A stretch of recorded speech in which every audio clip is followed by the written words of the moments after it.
Salut les artistes. Alors, aujourd'hui, petite vidéo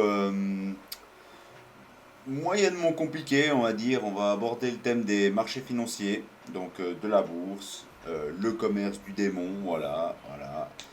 Euh, alors, des notions très très simples, enfin, entre guillemets très simples, mais je voulais simplifier la vidéo le plus possible.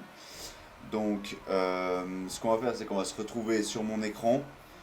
J'ai préparé toute une série de jolis slides, tu vas voir, tu vas aimer. Et j'espère qu'après ça, en fait, tu auras les bases nécessaires au cas où c'est quelque chose qui t'intéresse, que tu ne savais pas trop où commencer. Écoute, je pense que tu es au bon endroit. Et en cas de question, toujours la même chose, ça se passera dans les commentaires. Donc voilà. On se retrouve tout de suite sur mon écran. Allez, salut. Donc, on en est là. Alors, Euh, avant tout, je tiens quand même à rappeler et à préciser que c'est vraiment pas du casino, c'est pas un jeu. Les spéculations boursières impliquent des risques, ok? Donc vraiment ne pas le prendre à la légère et n'investir uniquement des sommes qu'on est prêt à perdre. Vraiment, faut insister sur ce point-là. Je ne suis en aucun cas responsable de ce que vous allez faire avec les connaissances que je vais vous transmettre aujourd'hui. Faut se dire vraiment que c'est de l'information. Voilà. Donc maintenant que tout est dit, allons-y. Donc, qu'est-ce qu'on va voir dans cette formation? Dans cette formation, donc on va avoir un aperçu de ce qu'est le trading. Donc voilà, la spéculation sur les marchés financiers, on appelle ça du trading. Donc c'est donc des traders qui s'en occupent. On va voir un petit peu tout ce qui est lexique de base, les brokers et les plateformes, les différents instruments financiers, les chandeliers support résistance. Donc ça sera concernant l'analyse graphique. Là, ce qu'est une analyse technique, une analyse fondamentale, la visualisation d'un graphique type, donc on verra à quoi ressemble un graphique. Alors, c'est pas du temps réel, mais vous pourrez avoir une idée de ce que c'est. Les stop loss, les take profit, ce qu'est un break-even et la gestion des risques et money management. Voilà. Donc, le trading.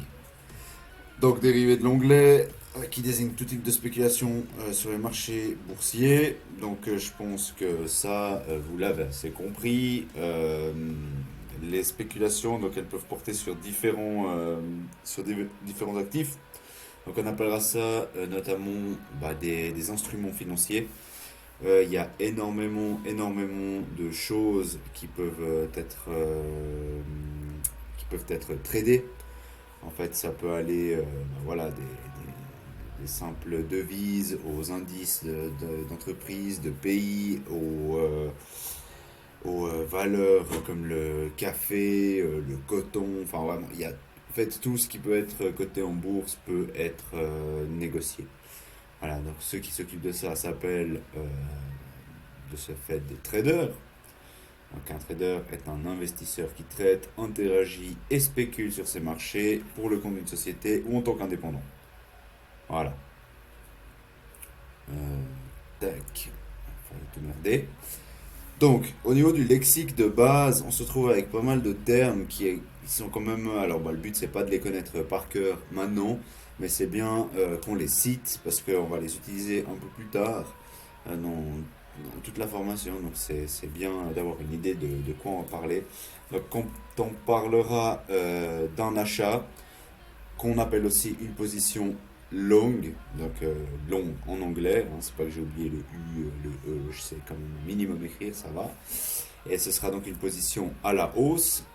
À l'inverse, une vente, donc une position short, sera une position à la baisse. Quand on parle de clôturer, on ferme notre position. La tendance sera le mouvement du marché. Donc, on a deux types de tendances qui peuvent être haussières ou baissières. Ou on peut avoir aussi un range, donc celui qu'on a juste en dessous, le range. Donc, ce sera un marché sans tendance. Euh, Juste pour revenir aux tendances haussières qu'on appelle aussi couramment dans le jargon une tendance bullish et une tendance baissière qu'on appellera bearish. Donc en fait, vous verrez souvent, parfois représenté avec un taureau et un ours. Donc pour les deux tendances, alors franchement je me demande même pas trop pourquoi parce que j'ai pas cherché à savoir pourquoi. Mais je sais que ça s'appelle comme ça et que c'est des termes qui sont fréquemment utilisés. Donc le spread, ce sera l'écart entre le prix d'achat et le prix de vente, donc souvent qui correspondra aussi à la marge que prendra le broker, donc le courtier chez qui vous aurez ouvert votre compte. L'effet de levier, donc le levier c'est un multiplicateur permettant d'augmenter son exposition, donc les leviers vous en retrouverez vraiment différents types qui peuvent aller du 1 pour 1 au 1 pour 500, 1 pour 1000. Alors il faut savoir que plus le levier est élevé, plus la possibilité de gain l'est aussi, mais plus la possibilité de perte l'est aussi. Donc vraiment faire attention à cette notion-là, pas se prendre les pieds dans les choux parce que vite fait de finir dans les roses. Les pips, donc les points, c'est l'unité de mesure des prix pour les actifs. Donc il faut savoir que voilà, on parle pas en devises, donc on parle pas en dollars, en euros, en francs, en tout ce que vous voulez. Quand on est sur le marché financier, on parle en pips. Donc les montées et les descentes se calculent en points. Ça, on le verra aussi un peu plus tard. Le stop loss, ce sera la limite de perte qu'on placera au moment où on a ouvert une position. Si c'est une position à la hausse, on placera la limite de perte plus bas que notre position au cas où il y a un retour pour limiter ses pertes. Dans le même ordre d'idée, le take profit sera placé au-dessus si on a une position à la hausse pour, prendre nos gains à arriver à un certain seuil. Les deux s'inversent si on prend si on part sur une position à la baisse. Donc voilà, ça aussi on y reviendra un peu plus tard. Le break-even, donc c'est faire passer le stop loss en positif, ça aussi on y reviendra plus tard. L'overnight, ce sera un trade qui sera fait avant la fermeture des marchés jusqu'au lendemain matin à la réouverture des marchés. Et overweek, ce sera un trade qui sera ouvert avant la fermeture et qu'on laissera tourner tout le week-end jusqu'à ouverture le lundi matin. Justement, entre les horaires de fermeture et d'ouverture du marché, on retrouvera des gaps. Donc le gap, c'est le décalage de prix entre le prix de fermeture et le prix d'ouverture d'une séance. Donc ça aussi, les séances, on en parlera plus tard. Le scalp, l'intraday et le swing, ce sera ça rentrera dans les stratégies de trading.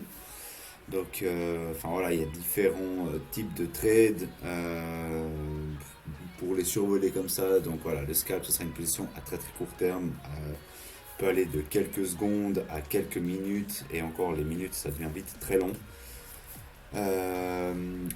Des positions ouvertes en intraday, ce sera des positions qui seront inférieures à 24 heures. Donc on ouvrira un moment T dans la journée et qu'on fermera avant la fin de la journée. Et les positions en swing seront des positions long terme qui peuvent aller de quelques jours à quelques semaines. Tout en sachant qu'une fois qu'on dépasse un certain temps, on arrive sur du long trading, donc des positions à très long terme. Donc là, ce sera notamment le cas pour lorsque vous achetez des actions d'une société auprès de votre banque, ou voilà, même via une plateforme, et que vous comptez les laisser pendant un temps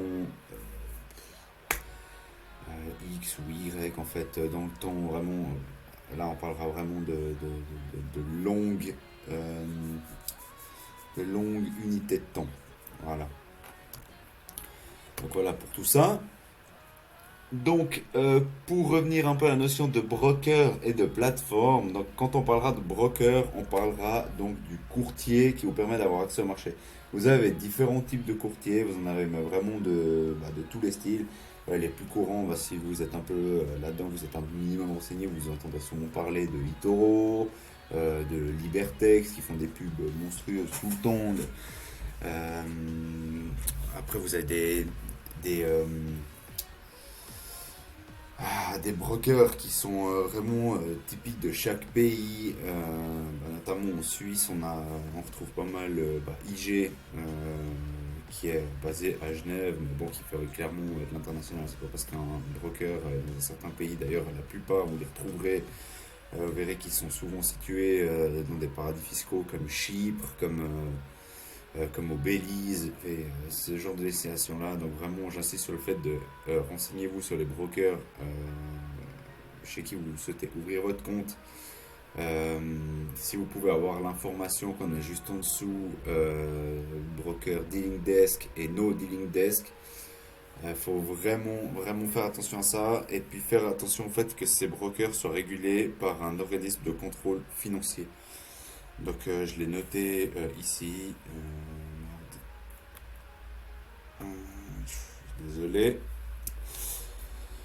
Là, doit impérativement être régulé par un organisme de contrôle financier. Donc voilà, en Suisse, ça sera la FINMA.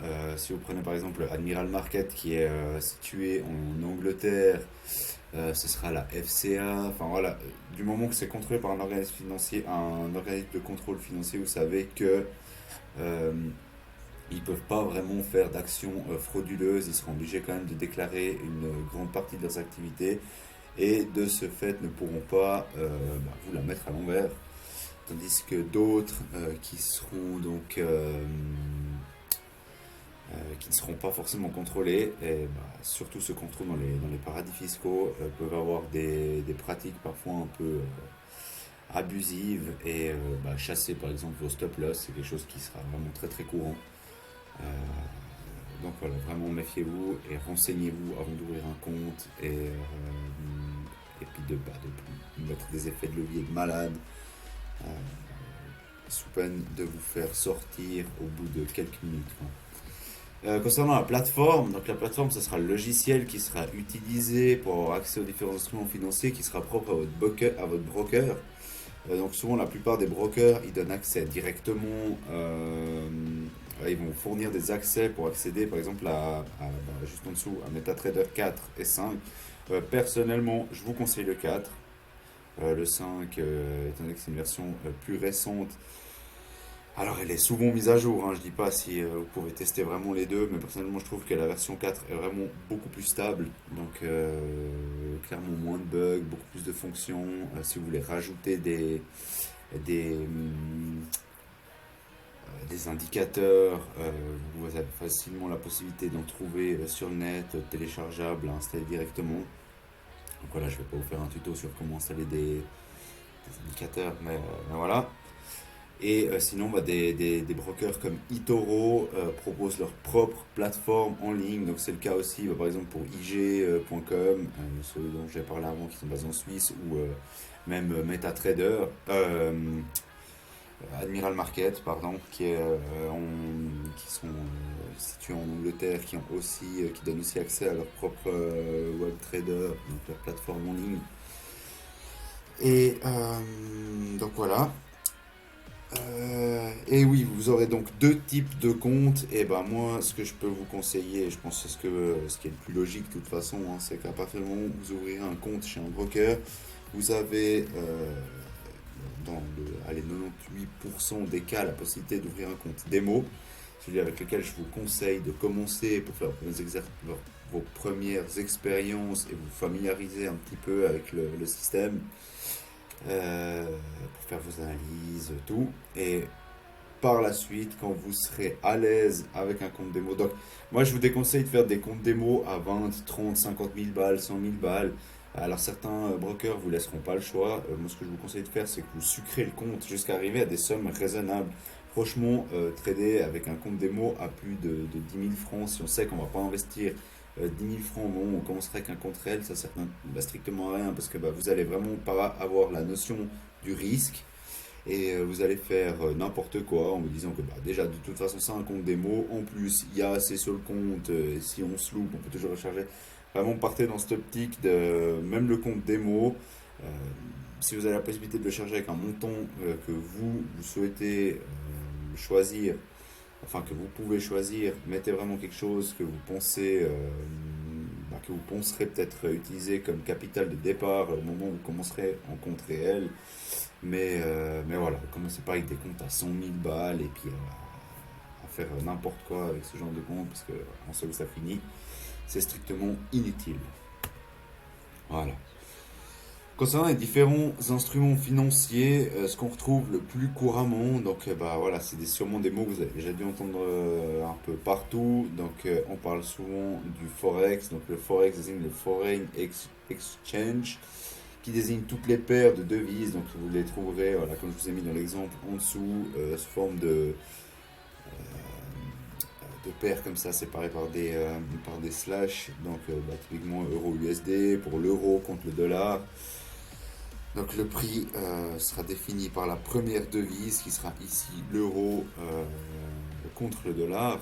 On trouve aussi des indices, typiquement bah, le CAC 40, le DAX 30. Donc ça c'est des indices qui regroupent bah, typiquement voilà, le CAC 40, ce sera les 40 plus grandes sociétés françaises, le DAX 30, les 30 plus grandes sociétés allemandes, SMI 20, les 20 plus grandes sociétés suisses, le Dow Jones. Donc ça, c'est les 30 plus grandes sociétés américaines. Le Nasdaq, même chose, c'est américain. Donc voilà, ça désigne des groupes de sociétés qui expriment certaines valeurs. Là, on a le VIX. Donc le VIX, il représente l'indice de confiance des consommateurs. Alors un indice qui est très très compliqué à trader. Moi, je vous le déconseille pour commencer. Alors, voilà, comme ça, vous savez de quoi on parle. Les équités, c'est les sociétés cotées en bourse, souvent abrégées sous cette forme-là. Apple, Google, IBM, Microsoft, etc. Donc ça, au cas où vous ne savez pas trop comment les retrouver, par exemple, typiquement Netflix, ce sera NFLX. Enfin, voilà, c'est souvent en enlevant les voyelles, mais vous pouvez retrouver ça un peu partout sur le net. Puis si vous n'êtes pas sûr, bah, vraiment cherchez, renseignez-vous, faites pas n'importe quoi, encore une fois.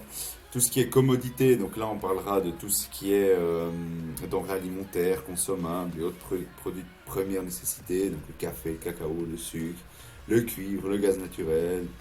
Et pour finir, les matières premières, donc quelque chose qui fonctionne hyper bien, donc tout ce qui est argent, or, pétrole, donc ça c'est vraiment des instruments qu'on retrouvera de toute façon chez tous les brokers. Donc faites attention à ça aussi parce que pas tous les brokers vous donnent accès à tous les indices. Alors pour le forex, souvent vous retrouverez toutes les paires de base, les indices même chose, les équités pareil, mais voilà, si vous voulez des trucs un peu plus poussés, renseignez-vous bien. Pareil pour l'or, le pétrole, vous le trouverez un peu partout, mais voilà, pas tous les brokers vous donnent la possibilité d'accéder à tous les instruments financiers. Donc ça aussi, renseignez-vous avant d'ouvrir votre compte. C'est la meilleure chose que j'ai à vous conseiller. Voilà, voilà. Donc là, on retrouve notre graphique type. Enfin, la première partie du graphique type, si on veut. Donc là, on va aborder toutes les notions de chandelier, support et résistance. Alors bon, les chandeliers, c'est pour ceux qui utilisent logiquement des chandeliers. Vous avez aussi la possibilité d'avoir des graphiques sous forme simplement avec une courbe de tendance qui vous indiquerait exactement en fait la même forme. Alors le plus courant et franchement ce que je peux vous conseiller, c'est d'utiliser les chandeliers japonais. C'est vraiment quelque chose qui est hyper utile en fait pour se rendre compte de ce qu'on est en train de faire et de la tendance que prend le marché en fonction de certaines stratégies, notamment le price action qui consistera à analyser la forme des bougies, la forme des mèches, la taille, etc. Donc comme on aura ici, voilà, typiquement une stratégie de price action, ça aurait été ici en voyant une longue mèche avant une remontée. Donc voilà, il faut s'imaginer que la remontée, on va pas la voir, toute cette partie-là n'existe pas encore, mais en voyant en fait qu'à la fermeture, il y a eu une énorme descente et que c'est remonté, donc que ça a donné place à cette longue mèche donc là, ce sera une bougie baissière, donc on aurait pu anticiper le fait que ça allait remonter après ça. Enfin voilà, je vais pas rentrer vraiment dans les détails en fait. Pour ce type de stratégie, c'est déjà assez compliqué à aborder comme sujet comme ça. Donc ça fera peut-être l'objet d'une prochaine vidéo. Donc ça c'est vraiment juste pour se rendre compte un peu de ce à quoi ressemblent les bougies. Donc voilà, les bougies haussières auront cette forme-là. Donc là encore une fois c'est parce que moi j'ai défini mon graphique de façon à ce que les bougies haussières soient noires et que les bougies baissières soient rouges. Dans la plupart des cas vous verrez des bougies haussières vertes et des bougies baissières rouges comme elles sont là. Mais enfin, en fonction de la plateforme que vous utilisez, donc ça c'est sur TradingView, une plateforme qu'on utilise pour tout ce qui est analyse graphique. Vous avez vraiment la possibilité de changer les couleurs, enfin, vraiment un peu de tout. Donc voilà, moi je les ai placés comme ça, mais pour vous donner une petite idée de ce à quoi ça ressemble, c'est à peu près ça. Quand on parle de support et de résistance, donc on a des zones que moi j'ai définies ici, donc les carrés, qu'on retrouve en gris clair là. Ce sera donc ça c'est une zone de support, donc un support ce sera une zone basse tandis qu'une résistance sera une zone haute. Forcément si on dézoome maintenant le graphique, on verra que des supports et des résistances on en a partout. On pourra en avoir, ce trait ici c'en est un, ce trait là c'en est un. En fait si le marché se trouve à ce niveau-là, cette ligne sera un support et celle-là sera une résistance. Par contre, une fois arrivé ici, la résistance ici se transforme en support, étant donné qu'on a dépassé cette résistance, donc ça devient un support, et la prochaine résistance se trouve plus haut, et ainsi de suite. Et inversement, si on descend, on va inverser le fonctionnement de tout ça. Sachant que ça c'est des supports qu'on a tracés, mais quand on arrive à des chiffres ronds comme ici on retrouve par exemple le 1 69 000, le 1 71 500, ça on appelle ça des supports et des résistances institutionnelles. Donc c'est des résistances sur lesquelles le marché aura de toute façon tendance à venir un peu buter et à essayer de tester, comme on dit. Donc voilà, typiquement le 1 71 500, il a essayé de la tester, mais ça va pas jouer, il est reparti à la baisse. Donc ça, voilà, ça va forcément monter, redescendre. Voilà, pour capter un petit peu le fonctionnement de la chose, c'est comme ça que ça se représente. Voilà. Ensuite, on a tout ce qui sera des notions de l'analyse technique et de l'analyse fondamentale. Donc, quand on parle d'analyse technique, on va parler de tous les éléments visibles sur un graphique. Donc, le but, ce sera de rechercher des confirmations, comme tout ce qui est figure chartiste. Donc, ça, ce sera la forme que ça aura. Typiquement, si on revient ici derrière, tac, pour non, pardon. Une figure chartiste, je sais pas si on en a ici. Non, on a trop dézoomé. Je vous en montrerai après, c'est pas tellement grave. Voilà, là c'est juste bien comprendre en fait le fait qu'on va rechercher des confirmations, donc que ce soit des figures chartistes au niveau des indicateurs, donc que ce soit des oscillateurs, des indicateurs de tendance, des indicateurs de volume. Ça aussi je vous expliquerai ce que c'est, tout ce qui est RSI, stochastique, enfin tout ça. Les configurations de bougies, donc ce qu'on a parlé avant, le price action, donc ça c'est la forme qu'auront les bougies dans le graphique. Donc ça comprendra tout ce qui est analyse technique. L'analyse fondamentale, donc ce sera de prendre en considération les annonces économiques. Donc ça, ce sera ce qu'on retrouvera typiquement sur des applications de type investing.com, tout ce qu'on retrouvera dans les articles des journaux qui concernent les marchés financiers. Ce qu'on peut voir par exemple sur la chaîne BFM Business qui parle en continu de la santé des marchés financiers. Et des calendriers d'événements qui ont un impact plus ou moins fort sur la volatilité des actifs. Par exemple, voilà, la situation actuelle, on sait qu'elle a eu un fort impact négatif sur un grand nombre d'actifs, donc tout ce qui s'était, enfin voilà, si on prend au moment du premier confinement, il y a énormément de valeurs qui ont chuté, mais d'autres qui ont pété à la hausse. Voilà, typiquement, on peut prendre le cas de Netflix. À l'annonce du confinement, ça a fait une montée exceptionnelle. Voilà, toutes les personnes qui ont été, qui ont dû rester à la maison au moment du premier confinement, fallait bien qu'ils aient quelque chose à faire. Donc Netflix, je pense qu'ils ont fait péter leur chiffre d'affaires à ce moment-là.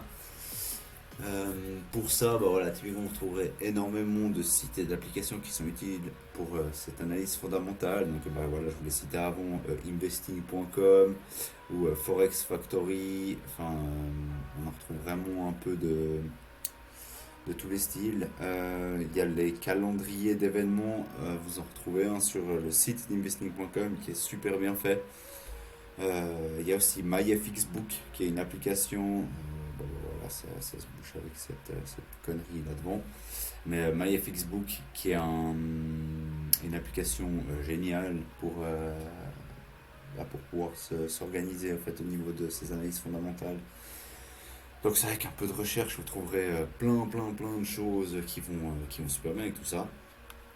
Voilà, donc analyse technique, analyse fondamentale, deux choses à vraiment mettre en pratique. Donc l'un va avec l'autre, hein. On ne peut pas vraiment faire uniquement de l'analyse technique et uniquement de l'analyse fondamentale. Il faut vraiment prendre les deux facteurs en considération et voilà, être sûr de... Enfin, être sûr, on n'est jamais vraiment sûr, mais autant mettre toutes les cartes de son côté pour essayer de prendre la meilleure position possible. Euh, c'est là que les figures, que les indicateurs seront le plus efficaces si on les combine par exemple avec les annonces économiques. Donc c'est vraiment des choses qu'il faut apprendre à connaître et pas rapidement. Il faut vraiment prendre son temps et connaître ça, quoi. Voilà. Ensuite, si on prend un graphique type, donc là on retrouve typiquement des figures chartistes. Je vous les ai notées pour que vous ayez un petit peu, pour que vous puissiez vous rendre compte de ce à quoi ça ressemble. Donc là, typiquement, voilà, on arrive sur ce genre de figure là. Donc ça, c'est des trucs que vous retrouverez très souvent. Donc ça s'appelle un double bottom. Donc c'est le fait que le marché vient rebondir à deux reprises euh, en bas sur un support avant de repartir à la hausse.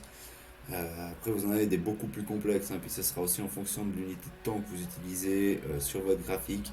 Donc là, on est en 4H, on le voit ici en haut. Donc c'est un graphique qui veut dire que chaque bougie s'ouvre et se ferme. En fait, chaque bougie représente une période de 4 heures. Voilà, vous avez des graphiques en 1M, donc qui représente une minute. Chaque bougie représente une minute. En 15M, donc chaque bougie représente 15 minutes. 1H, 1 heure. 4H, comme celui-là, 4 heures. Du D1, chaque bougie représentera un jour. Enfin voilà, c'est en fonction de la stratégie que vous utiliserez. Donc c'est là qu'on reparlera aussi qu'on utilisera le terme de tout ce qui est scalping, swing. Donc voilà, hein, par exemple un trader qui fait du scalping, il n'utilisera jamais un graphique en 4H. Il sera très souvent en 1M, 15M, voilà, sur des graphiques de très courte durée pour prendre des positions très courtes.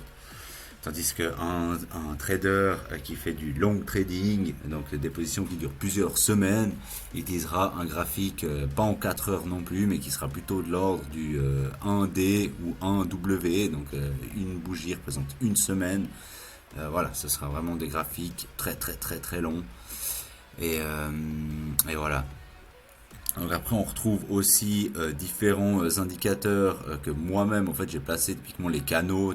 Voilà, là on a un canal baissier, une ligne de tendance baissière que j'ai utilisé comme support ici, une ligne haussière. Voilà. En fait ça ce sera vraiment tout ce qui fera partie de l'analyse graphique qu'on utilisera, que vous pouvez utiliser en fait avec modération aussi, hein. Le but c'est pas de tirer des traits à tout va et de plus rien voir. Rester simple, le plus simple est le mieux quand même, comme on dit. Et comme au niveau des indicateurs, même chose, faut pas balancer les indicateurs à tout va et se retrouver avec 14 lignes d'indicateurs. Bah voilà, typiquement sur TradingView, le site que j'utilise ici en version gratuite ne nous permet pas d'en mettre plus que 3. Donc moi j'ai mis des bonds de Bollinger qui sont représentés par ces lignes vertes ici. Donc ça indiquera euh, le volume d'achat et de vente à certains moments et la tendance du marché. Donc typiquement voilà, là on sait qu'il y a un, un fort volume de vente. Le marché descend, il vient toucher le support des lignes de Bollinger avant de stagner, de repartir un petit peu à la baisse, de remonter. Enfin voilà, c'est vraiment. Faudra combiner tout ça un peu avec tout ce qu'on a au niveau de l'analyse fondamentale, donc des annonces économiques, et puis bah, voilà, prendre un peu connaissance de la chose. Donc là, on était sur le graphique GBP USD, donc livre sterling, GBP CAD, livre sterling contre le dollar canadien. Voilà, les bandes de Bollinger. Les indicateurs qu'on retrouve ici en bas, donc ça ce sera des indicateurs, ce sera donc celui-là sera un oscillateur, donc le stochastique qui indique le marché s'il est en tendance haussière, en tendance baissière, donc à chaque croisement en fait ça nous donne des signaux de vente ou d'achat. Typiquement voilà, ici on aurait eu un beau signal d'achat en voyant que les deux lignes se croisaient, qu'ici on était tout en bas de notre RSI, que ici on venait toucher un support qui est en plus un support fondamental. Donc on aurait pu prédire une petite hausse ici et puis la choper voilà, pour venir faire quelques petits gains. Donc ça c'est des positions qui sont relativement courtes, hein. Sur 4 heures ça représente à peu près de 2 jours, même pas, ouais, même pas 2 jours. Donc voilà, pour avoir une petite idée des confirmations qu'on va rechercher, ça ressemblerait clairement à ça. Comme ici, voilà, ici on a vu qu'on avait des bougies, enfin des mèches très longues vers le bas sur des bougies baissières. Donc ça indique, si on utilise le price action, qu'il y a une recrudescence des acheteurs ou que les vendeurs se sont rétractés et du coup les ventes se sont relativement calmées. Ici on était tout en bas de notre RSI, croisement des deux lignes de notre stochastique, on aurait pu prédire cette hausse. Voilà, si on utilise la figure chartiste dans sa totalité, on sait que voilà qu'il y a eu un premier rebond, deuxième rebond, ça allait de toute façon repartir à la hausse si on utilisait aussi les indicateurs qu'on a là. Enfin voilà, il y a vraiment tellement de possibilités, de stratégies qui s'offrent à vous. Après, c'est à vous de tester, de regarder avec quels indicateurs vous vous sentez à l'aise, avec quelle méthode vous sentez le mieux, et puis de faire des tests en démo avant de valider votre stratégie et puis de vous lancer en réel, quoi. Voilà. Donc là, on va aborder la notion des stop loss, des take profit et des break even. Donc tout ça, c'est tout ce qui va vous permettre de sécuriser, si on veut, votre compte. Voilà, donc là, on a pris comme exemple une position à la vente. Donc, en ayant pris cette position à la vente à cet endroit-là, donc là on a notre petit cercle jaune, je voulais noter ici pour se rendre compte un peu de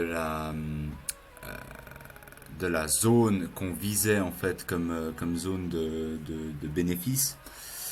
Donc ici, on aurait pu placer notre take profit sur la ligne de support, enfin sur la zone de support qu'on a ici en bas, et notre stop loss sur la zone de résistance qui se trouve ici en haut. Donc en se basant sur sur ces pics ici, on aurait pu savoir que voilà, qu'ici c'était notre zone de stop. Donc bon là clairement voilà, la position elle aurait été clairement gagnante. Voilà, si on aurait pris notre vente ici en plaçant notre take profit à la zone de support là, il serait de toute façon allé le toucher ici. Donc ça se serait stoppé et on aurait pu retirer nos gains. Voilà, après avoir, une fois que ça serait arrivé là, si on avait suivi le graphique, on aurait pu voir que on était en bas de notre RSI. Et voilà, ici en bas de notre RSI, que ici les lignes, bon, elles hésitaient un peu, mais elles se sont quand même croisées. Donc on voyait, bon, si on aurait zoomé dessus, on aurait pu voir qu'elles se croisaient pour repartir à la hausse. Donc reprendre une position à l'achat sur cette montée ici. Alors assez risqué, hein, mais on aurait clairement pu le faire. et puis jouer un petit peu là-dedans. Mais voilà, pour avoir une petite idée un peu du ce à quoi ça ressemble.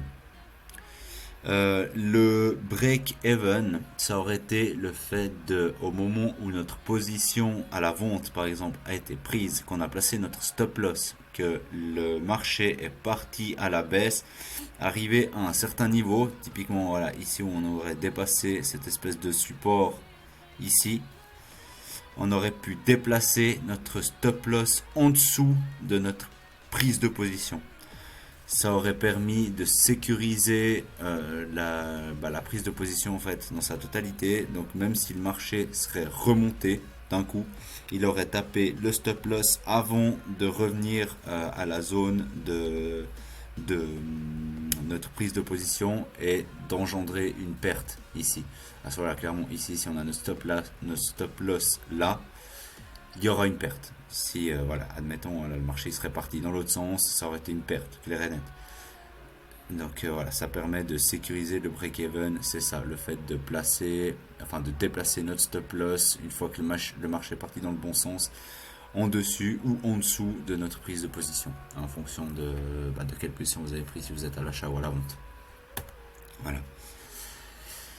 Et pour terminer, donc le chapitre, on va dire le plus important, c'est tout ce qui touche au money management. Donc, le money management, c'est le terme le plus courant qui est utilisé pour définir une stratégie de gestion des risques. Donc, ça va vous permettre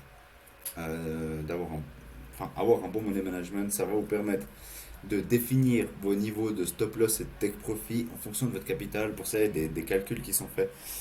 Moi, j'ai créé cette feuille de calcul où vous avez uniquement à entrer votre capital ici. J'ai créé donc un calcul pour un compte safe, donc avec 3% de risque, et un compte risque avec 15% de risque. Donc ça vous permet en fait de savoir à quel niveau vous devez placer vos stop loss et vos take profit en fonction de votre capital et en fonction de votre du risque que vous voulez prendre. Voilà, donc ça vous permet aussi de pouvoir calculer le coût des pips, donc des points. Voilà, au moment où vous allez prendre votre position, vous allez placer votre take profit, vous allez voir à combien de points se trouve votre take profit de votre prise de position. Et vous pourrez calculer du coup le bénéfice que vous visez. Voilà, parce que chaque graphique, les points ne sont pas les mêmes pour chaque instrument. Ça vous permet vraiment de les calculer avec précision pour savoir où est-ce que vous allez. Et ça vous permet dans un troisième temps donc, de calculer des niveaux de gains et de pertes maximum journaliers pour rester rentable. Donc voilà, sachant qu'à partir d'un certain taux de perte, il faut vous arrêter. Faut pas essayer de renflouer les caisses. Une fois que vous arrivez à un certain seuil de perte, on stop. Et le gain, même chose. Vous avez fait votre chiffre de la journée, on arrête. C'est plus safe pour vous et voilà, ça permet aussi de ne pas s'emporter si vous êtes dans le gain. Voilà, vous avez gagné un certain chiffre. Arrêtez-vous. Ça sert à rien de se dire que voilà, je suis dans une bonne journée. Ça va bien se passer et tout, bah voilà, vous avez fait votre chiffre, il suffit que une mauvaise manœuvre parce que vous êtes en train de vous emballer et il y a tout qui retombe et là voilà, là il y a l'émotionnel qui va prendre le dessus, vous allez vous dire que merde, voilà, j'avais bien gagné, j'ai perdu, il faut que je revienne à ce que j'étais avant et c'est là que vous allez commencer à faire de la merde parce que vous voudrez vous rattraper et ça va pas jouer, enfin voilà, c'est comme ça qu'on flingue un compte, donc vraiment ne pas prendre à la légère ces notions de gains et de pertes max par jour pour voilà, toujours pour savoir où on va. Cette feuille de calcul, si vous la voulez, n'hésitez pas à me la demander. Moi, je vous la transmets sans problème. Si vous en voulez d'autres, vous en trouverez facilement d'autres. Moi, j'ai intégré aussi un journal un carnet de bord qui vous permet de savoir voilà, avec le capital que vous avez, les gains que vous faites dans la journée ou dans la semaine, comme vous voulez. De savoir à combien vous êtes, donc à combien vous avez combien vous êtes de bénéfices et quel est votre capital final après après votre semaine, par exemple. Là, le calcul avec les effets de levier, donc qui vous permet de savoir, voilà, avec un levier de 1 pour 30 et un levier de 1 pour 500, voilà, vous savez que parce que il faut connaître quand même le lot maximum que vous pouvez placer. Alors le but c'est pas de placer le lot maximum qui va avec votre capital, parce que voilà, si vous faites ça, vous savez que un mouvement dans le mauvais sens, votre compte il est grillé. Donc c'est juste pour avoir une idée du lot max que vous pouvez prendre avec votre capital, mais ne prenez pas ce lot-là. Vous allez vous limiter donc au calcul qui est en fonction du compte et du risque que vous voulez prendre. Mais vraiment, déconnez pas. Puis avant, je vous ai dit une connerie. Là, c'est avec un risque de 4% et là, c'est avec un risque de 10%. Voilà. Et qu'est-ce qu'on pouvait voir encore là-dessus? Oui, le niveau des stop loss et des take profit. Donc là, c'est tout ce qui est 1 pour 3, 1 pour 4, 1 pour 5, 1 pour 10. C'est le niveau du stop loss pour votre take profit. Donc là, ça veut dire que vous allez placer... là, vous placerez votre stop loss. Ici, vous le placerez 3 fois plus loin. Même chose ici, vous le placerez 4 fois plus loin votre take profit. Même chose ici, vous placerez 5 fois plus loin votre take profit et là 10 fois plus loin votre take profit. Donc en fait, ça vous permet d'avoir un ratio risk-reward donc qui sera noté là. Et avec tout ça, en fait, vous savez à combien vous êtes de pertes, à combien vous êtes de profit en fonction de toutes ces données. Voilà. Donc pour revenir à la notion de lot, que je vois qu'on n'a pas cité tout à l'heure, c'est que donc les lots, ce sera ce qui représente un peu les contrats. Donc ce sera une unité de valeur sur le marché financier qui représentera en fait ce que vous négociez en fait au moment où vous ouvrez une position. Donc vous avez des micro-lots, des mini-lots et des lots complets. Donc un lot sera représenté comme 1.00, un mini-lot sera 0,10 et un mini-lot sera 0,01. Alors, à tort, c'est souvent représenté comme, voilà, certains, vous en entendrez beaucoup dire que voilà un micro lot, donc 0,01, ouais j'ai mis 10 centimes non, ça n'a rien à voir, c'est ni 10 centimes ni rien du tout en fait, c'est 0,01, c'est un micro lot sur un instrument. Même chose pour le mini lot, même chose pour les lots. Donc ça représente la taille des contrats que vous prenez. Voilà, tout en sachant que c'est à ça que vous sert aussi votre effet de levier. Ça vous servira à prendre, à prendre ces positions-là, sachant qu'un lot c'est extrêmement compliqué à prendre. Bah, typiquement, voilà, si j'ai un capital de 500 balles, avec un levier de 1 pour 30, je vais très rarement pouvoir prendre un lot, voire même je vais jamais pouvoir prendre un lot sur un instrument. Je vais devoir prendre que des micro-lots ou des mini-lots. Avec un levier de 1 pour 500, je vais pouvoir prendre un lot. Par contre, le moindre mouvement, ça va me déglinguer mon compte si ça va dans le mauvais sens. Donc voilà, typiquement là, on le voit. Désolé, c'est un petit peu petit. Mais voilà, avec un lot, en fait, un mouvement d'un point représente 50 francs. Donc là, oui, c'est en francs. Voilà, parce que je suis en Suisse, c'est des francs. Donc ouais, avec un lot, un mouvement d'un point représente 50 francs. Avec un mini lot, un mouvement d'un point représente 5 francs. Et avec un micro lot, un mouvement d'un point représentera 50 centimes. Voilà, donc c'est comme ça que vous pourrez calculer en fonction du risque, en fonction de tout ça, la taille de vos positions, où placer vos stop loss, vos take profit. Enfin voilà, tout ça, ça se retrouve dans des feuilles de calcul comme ça. Donc moi, je peux vous donner celle-là, si vous me le demandez, il n'y a aucun souci. Je vous partage cette feuille. Je préfère que vous en ayez une, même faite un peu comme celle-là, ouais, à l'arrache, entre guillemets. Hein. Je me suis quand même donné de la peine, faut le dire. Mais et voilà, sinon vous pouvez retrouver enfin, des outils pour calculer vos positions, les lots, le risque. Enfin, vous en retrouverez vraiment un peu partout, que ce soit des applications mobiles ou bien via des sites web. Vous en retrouverez vraiment un peu partout. Moi j'ai voulu créer cette feuille pour avoir un peu tout au même endroit. Donc voilà, j'avais clairement du temps à perdre. Mais voilà, donc si ça peut vous être utile, demandez seulement. Moi, ça, je vous la partage, il n'y a aucun problème.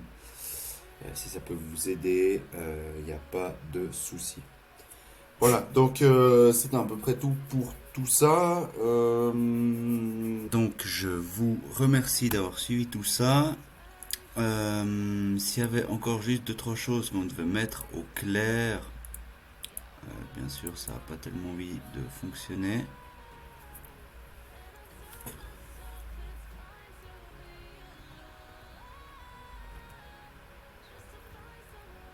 Génial.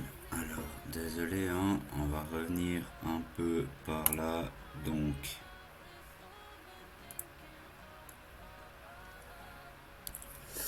voilà. Donc, vous êtes des initiés. Ah non, je déconne. Voilà, c'est juste qu'il fallait quand même que je revienne là-dessus. Donc, bah, merci encore d'avoir suivi la formation jusque-là. Je tiens quand même à insister sur ces quelques points. Donc le trading n'est pas du casino. Donc faut pas vraiment prendre des positions, on n'est pas à la roulette, faut pas voilà, balancer en pensant que ça va monter, ça va descendre. Non, non. Faut vraiment calculer ce qu'on fait. On fait pas n'importe quoi, on parle quand même d'argent et le but c'est pas de perdre tout ce qu'on a. Donc voilà. La psychologie et la gestion des émotions, c'est un point clé. Donc vraiment, si vous voyez que vous n'êtes pas dans un bon jour, que vous perdez, eh ben vous perdez. Voilà, c'est pas grave de perdre. C'est mieux de perdre un petit peu, de s'en rendre compte et de se dire bon, c'est pas grave, je recommence demain, je suis pas dans un bon mood. Je préfère recommencer la tête froide plutôt que de tout perdre. Franchement, c'est la pire chose à faire. Donc dès que les émotions prennent le dessus, c'est vraiment pas bon. Faut vraiment laisser ça de côté et avoir vraiment un bon état d'esprit pour pas faire de la merde. Il y a un livre super bon là-dessus de Tammy Cabage qui s'appelle La psychologie du trader que je peux vous conseiller là-dessus. C'est vraiment une pépite. Donc faut pas hésiter à faire des recherches là-dessus. Ensuite, tout ce qui est money management, ça constitue 80% de votre réussite. Donc respectez votre money management, c'est respecter votre argent, c'est vous respecter vous-même. Donc c'est vraiment aller vers le meilleur pas possible dans cette activité-là. Et c'est ça qui vous assurera une certaine prospérité sur le long terme. Donc vraiment, ne prenez pas le money management à la légère. Je vous parle même en connaissance de cause, hein, parce que moi au tout début, franchement, je voulais, ouais, j'y vais comme ça, c'est bon. Et en fait non, c'est pas bon du tout. J'ai grillé plusieurs comptes avant de prendre conscience de ça. Donc vraiment, portez une attention toute particulière là-dessus.